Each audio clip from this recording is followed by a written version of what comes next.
본 영상은 생성형 AI를 활용하여 제작되었습니다. 임진왜란이 일어나기 6년 전인 1586년, 일본에서 다치바나 야스히로라는 인물이 사신으로 조선에 들어왔다. 그는 일본 국왕사로서 도요토미 히데요시의 서신을 가지고 왔다. 다치바나 야스히로는 조선의 비교적 호의적인 인물이었다. 관백 히데요시가 조선을 침공하려 한다는 사실을 알고 있던 그는 조선이 일본보다 낙후되어 있고 군사력과 성의 방비가 매우 허술한 것을 보고 조선을 위해 판식을 마다하지 않았다. 당시 조선의 법도에 따르면 일본 사신이 조선 땅에 들어오면 고을마다 군사들을 길가에 일렬로 세우고 경장기를 들게 하여 무력의 위험을 보이도록 하였다. 하지만 그 모습은 너무나도 허술하였다. 군사들은 갑옷도 없이 낡은 옷을 입고 있었고 녹이 슬어 상태가 좋지 않은 창을 겨우 쥐고 있었다. 경상도 인동고을, 현재 경북 구미시를 지날 때 백성들을 동원해 창을 들고 길가에 늘어서게 한 모습을 보았다. 그 허술한 광경을 본 다치바나 야스히로는 웃으며 다음과 같이 말했다. 웬 창자루가 이리 짧은가? 이는 그까지 창으로 무엇을 할 수 있겠느냐는 뜻이었다. 경상도 상주 고을에 도착하자 상주 목사 송음영이 연회를 베풀어 주었다. 연회 자리에서 다치바나 야스히로는 상주 목사에게 다음과 같이 말했다. 나는 전쟁터에서 세월을 보내느라 이렇게 수염과 머리털이 휘어졌는데 당신은 기생들과 술자리를 즐기며 편안하게 지냈을 터인데 어찌 머리털이 휘어지셨소? 이는 조선이 전쟁에 전혀 대비하지 않고 있다는 점을 애둘러 경고한 말이었다. 다치바나 야스히로는 진심으로 조선을 걱정하고 있었다. 하지만 오랜 세월 성리학적 문치주의에 빠져있던 조선의 위정자들은 이러한 속뜻을 전혀 알아차리지 못하였다. 다치바나 야스히로가 조선의 수도 한양에 도착하자 예조판서가 주최한 연회가 열렸다. 연회 자리에서 다치바나 야스히로는 후추를 바닥에 던졌다고 한다. 그러자 조선의 악공과 기생들이 서로 후추를 주우려고 다투는 소동이 벌어졌고 연회는 순식간에 엉망이 되었다고 한다. 이 모습을 본 다치바나 야스히로는 통역에게 조용히 말했다. 저희 나라 조선은 기강이 무너졌으니 머지않아 망할 것이다. 우리 일본에서는 후추보다 귀한 금과 은을 던져 놓아도 이런 자리에서는 미동도 하지 않고 질서를 지킨다. 이는 나라의 기강을 바로 세우고 전쟁에 대비하라는 충고였다. 이후 다치바나 야스히로는 관백 도요토미 히데요시가 일본 전국을 통일했다는 사실을 알리고 조선에서 일본의 통신사를 파견해 줄 것을 요청하였다. 그러나 당시 조선 조정은 다치바나 야스히로의 태도가 부드럽고 온화한 것을 보고 이를 대수롭지 않게 여겼다. 결국 조선은 도요토미 히데요시에게 일본 통일을 축하한다는 서신만 보냈을 뿐 통신사는 파견하지 않았다. 이에 도요토미 히데요시는 크게 분노하였다. 그는 일본에서 사신을 보냈는데 조선이 답례 사신을 보내지 않은 것은 일본을 무시한 처사라고 여겼고 결국 다치바나 야스히로를 처형하였다. 1589년 3월 도요토미 히데요시는 대마도주 소요시토시를 조선에 보내 통신사 파견을 재차 요청하였다. 소요시토시는 공작 한 쌍과 준마 한 피를 조선 조정에 바치며 통신사 파견을 요청하였다. 그러나 조선 조정은 여전히 통신사 파견에 부정적인 태도를 보였다. 폐쇄적인 성리학적 세계관에 빠져있던 조선의 신료들은 중국 이외의 국가들을 오랑캐로 멸시하며 교류하려 하지 않았던 것이다. 조선 측에서 일본은 바닷길이 험하여 통신사를 보내기 어렵소이다 라고 하자 소요시토시는 저희가 바닷길을 잘 알고 있으니 조선 통신사의 길을 안내하겠습니다 라고 답하였다. 외국 핑계거리가 사라지자 조선 조정은 일본의 통신사를 파견하기로 결정하였다. 임진왜란이 발발하기 2년 5개월 전인 1589년 11월 조선 조정은 황윤기를 정사로 김성희를 부사로 삼아 일본에 파견하기로 하였다. 1590년 3월 조선 통신사 일행은 소요시토시 등과 함께 한양을 출발하여 4월 대마도를 거쳐 일본 오사카에 도착하였다. 그러나 조선 통신사 일행은 곧바로 도요토미 히데요시를 만날 수 없었다. 당시 히데요시는 동쪽 간토 지방의 호조 가문을 정벌하기 위한 군사 원정에 나가 있었기 때문이다. 결국 황윤길과 김성일은 수개월 동안 오사카에 머물며 도요토미 히데요시가 돌아오기를 기다려야 했다. 이 기간은 일본의 정세와 국력, 즉 군사력과 경제력을 살펴볼 수 있는 좋은 기회였다. 그러나 황윤길과 김성일은 전형적인 성리학자였기에 그러한 점에 큰 관심을 기울이지 못하였다. 특히 김성일은 일본이 유교적 예를 알지 못한다는 이유로 조선보다 못한 나라라고 여기며 무시하는 태도를 보였다. 그 결과 일본의 실제적인 힘, 즉 군사력과 경제력을 제대로 파악하지 못하게 되었다. 수개월 뒤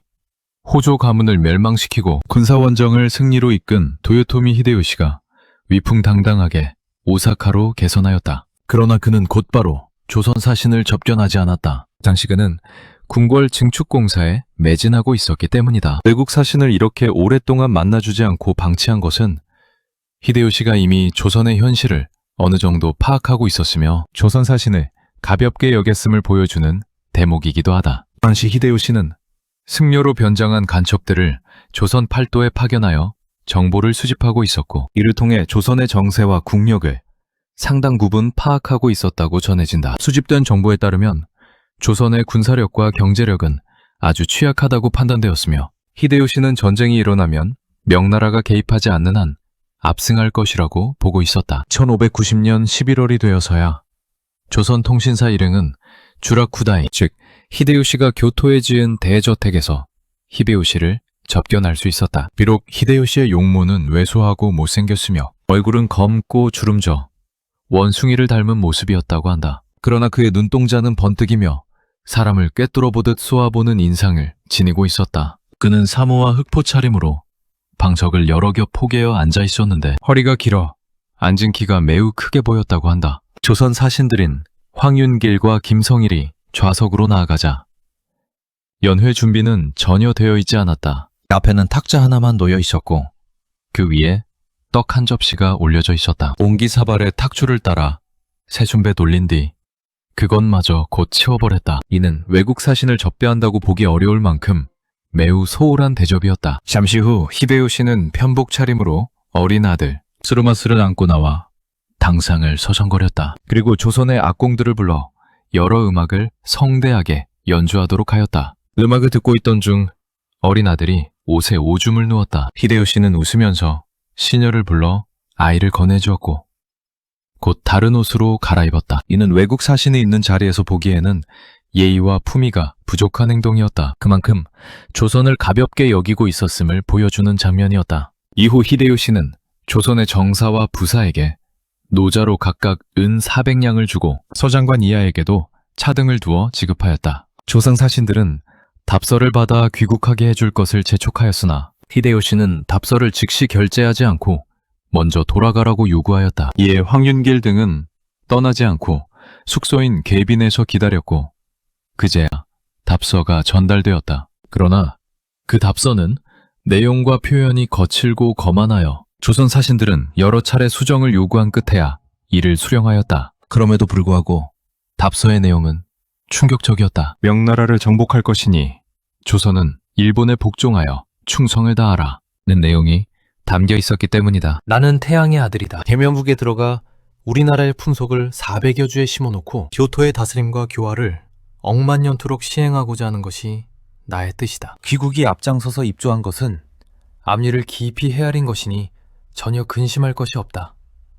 내가 대명으로 들어가는 날 사조를 거느리고 군용으로 나와 맞이한다면 이웃으로서의 맹약이 더욱 굳어질 것이다. 전쟁이 일어날 가능성이 분명해 보였지만 황윤길과 김성일은 서로 다른 의견을 내세우며 갑론을박만 벌였고 그 결과 조정의 혼선만 초래하였다. 정사 황윤길은 다음과 같이 보고하였다. 도요토미 히데요시는 비록 체격은 왜소하지만 눈동자가 번뜩이며 사람을 꿰뚫어보는 듯한 카리스마를 지니고 있어 조선을 침략할 만한 인물입니다. 일본군이 반드시 침략할 것이니 대비책을 마련해야 합니다. 반면 부사 김성일은 다음과 같이 주장하였다. 도요토미 히데요시는 체격이 왜소하고 용모도 원숭이를 닮은 모습이어서 조선을 침략할 만한 인물이 아닙니다. 크게 걱정할 일이 아니라고 생각합니다. 이에 조선의 왕선조는 크게 당황하였다. 같이 일본에 다녀온 사람들의 말이 어찌 이토록 다를 수 있단 말인가. 반면 명나라는 여러 경로를 통해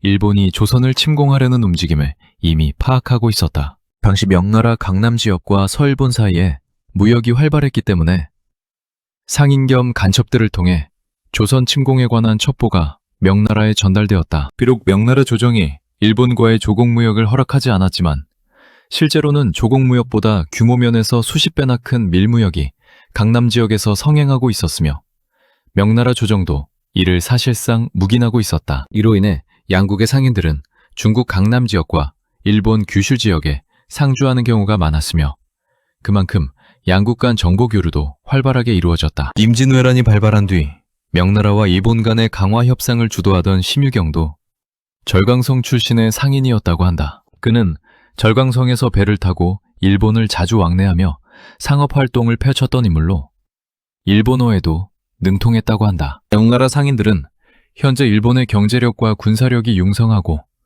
도요토미 히데요시의 야심이 매우 크기 때문에 설사 명나라가 일본을 정식으로 책봉하고 조공무역을 허락하더라도 침공을 막을 수 없다라는 정보까지 보고하였다. 사실상 어떤 수를 쓰더라도 전쟁을 막을 수 없다는 사실을 명나라가 전쟁 이전에 이미 알고 있었던 것이다. 아울러 유구국 오키나와에서도 일본이 조선과 명나라를 침공하려 한다는 첩보가 들어왔다. 하지만 조선만 이러한 국제무역체계에서 소외되어 있었기 때문에 국제정세에 어두웠다. 성리학 사상에 치우쳐 상업과 국제무역을 억제하고 폐쇄적인 정책을 유지하던 조선은 임진왜란 직전까지도 전쟁이 일어날 가능성을 제대로 인지하지 못했다. 심지어 임진왜란을 2년 앞두고 일본에 다녀온 통신사들조차 갑론을박만 일삼아 조정의 혼선만 초래하였다. 더 심각한 문제는 설령 조선 조정이 전쟁의 가능성을 인식했더라도 당시 조선의 국가체제, 즉 성리학적 문치주의 구조로는 전쟁을 제대로 준비하기 어려웠다는 점이었다. 당시 조선의 지배층인 양반 관료들은 병법과 무예를 익히지 않았기 때문에 전면전에 대응할 수 있는 수만 명 규모의 대군을 조직하고 훈련하는 방법에 대한 경험과 이해가 부족하였다. 또한 국가 재정이 매우 열악하여 군량을 비축하고 무기와 갑옷을 제작하며 요새를 정비하거나 건설할 만한 재정적 여력도 거의 없었다. 즉, 당시 조선에는 일본의 대규모 침공을 막아낼 국가적 역량이 거의 없었다. 이는 단순히 200년간의 평화 시기를 겪었기 때문이 아니라 성리학 사회에 기반한 조선의 포괄적인 국가 시스템 자체의 문제였다.